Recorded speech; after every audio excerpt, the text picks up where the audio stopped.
What makes VF good? Is it about the mix-up in the Oki? It's about so much more than that.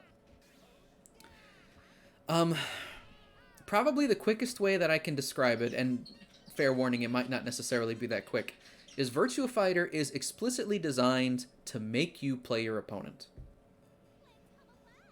I'm going to assume that you don't suck and that I don't suck, and that we're both engaging with the game. We both know a lot about our characters, we both know a lot about each other's characters, and we both know a lot of frame data and all the mechanics.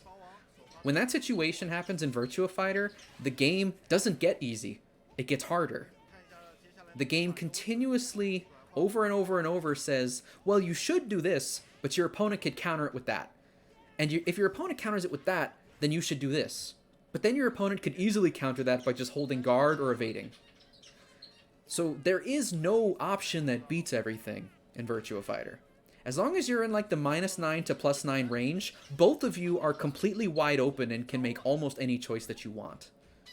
It's not 100% true, but the point is that the frame data shades probabilities. If you're -2, pressing this button is not very risky. If you're -6, it's much more risky, but there is still explicit reasons why you should hit that button at -6, and so on and so on. As you learn the mechanics and the characters of Virtua Fighter, you keep thinking, how come this isn't getting easier?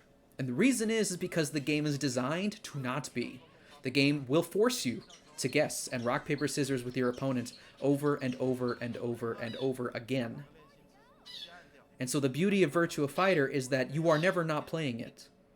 You are always playing. Whether you're on the ground, getting up, standing up, rushing down your opponent you just knocked down, near the edge of the ring, in the center of the ring, no matter what. Also, there's no meters in Virtua Fighter. All of this expression and depth comes from a game that has no extra mechanics except, there's one. Shundi has a drinking mechanic. But that's it. The rest of the game is just highs, mids, lows, punches, kicks, and evasion. And throws, and stuff like that.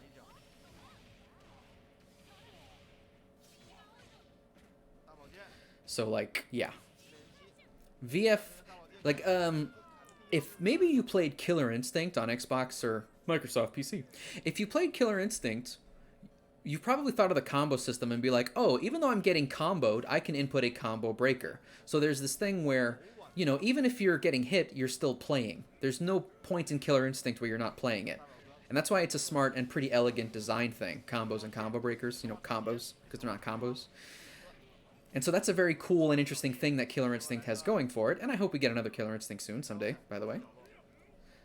If you haven't played the modern Killer Instinct, you should. It's a very good game. And it has excellent netcode, by the way.